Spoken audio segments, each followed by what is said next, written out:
Hello there, mondo di Star Wars! Questo è il nostro primo video su questo canale e andiamo ad analizzare una piccola curiosità, perché noi vi portiamo sempre piccole curiosità. Oggi ci immergiamo veramente nel mondo reale, infatti ci chiediamo quanto effettivamente potrebbe costare una TAT nel nostro mondo. La domanda è abbastanza trabocchetto, ma si capisce che è un sacco di soldi. Ma capiamo meglio. Ovviamente dovremo dividere questa analisi in 4 punti.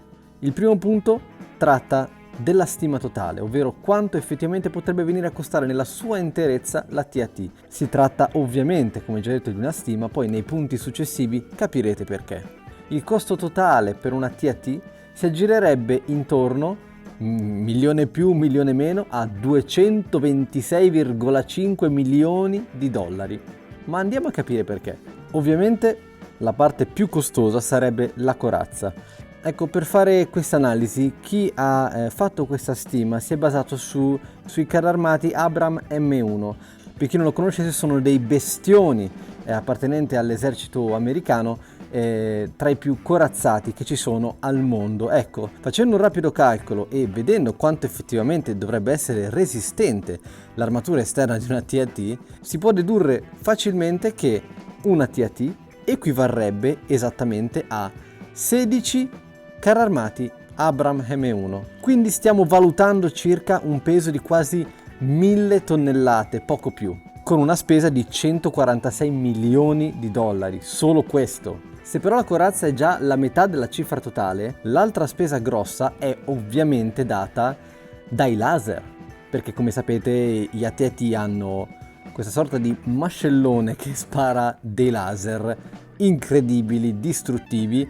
E come possiamo trovare questo genere di laser nel panorama odierno di guerra? Beh, è molto semplice, ci si avvicinano molto questi due tipi di laser. Il laser usato dalla USS Pons, che è una portaerei corazzata americana, i cui laser sono molto utili per abbattere droni e missili, e il loro costo circa si avvicina ai 20 milioni di dollari. L'altro laser che forse si avvicina di più, sempre utile per l'abbattimento di mini droni e missili, è il laser Athena, il costo è di 50 milioni di dollari.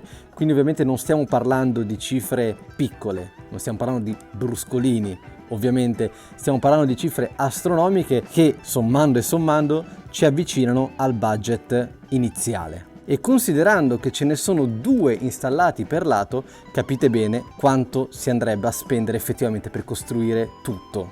E per il movimento andremo a spendere solo 8 milioni e mezzo. Ovviamente dico solo 8 milioni e mezzo, anche se è una cifra assurda, perché finora abbiamo parlato di cifre incredibili, astronomiche, inarrivabili forse. Per poter permettere questo movimento motorizzato si fa sempre riferimento ai carri armati Abram M1, quelli utilizzati per poter fare un paragone con la corazza.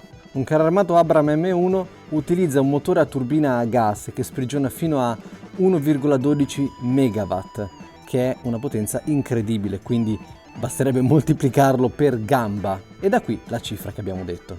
Ma c'è un ma, ovviamente le variabili. E quali sono le variabili? L'equipaggio. Ovviamente non si può muovere una TAT senza il suo equipaggio, e nell'equipaggio, facendo dei rapidi calcoli, ovviamente dobbiamo calcolare un pilota, un artigliere, un comandante, e si riesce ad arrivare fino a 40 Stormtrooper stivati nella pancia di questo AT-AT. Ovviamente noi non sappiamo quanto di stipendio possano prendere, facciamo dei rapidi calcoli basandoci su quello che prende l'esercito americano e si arriva a, per anno, una spesa di circa 192 mila dollari.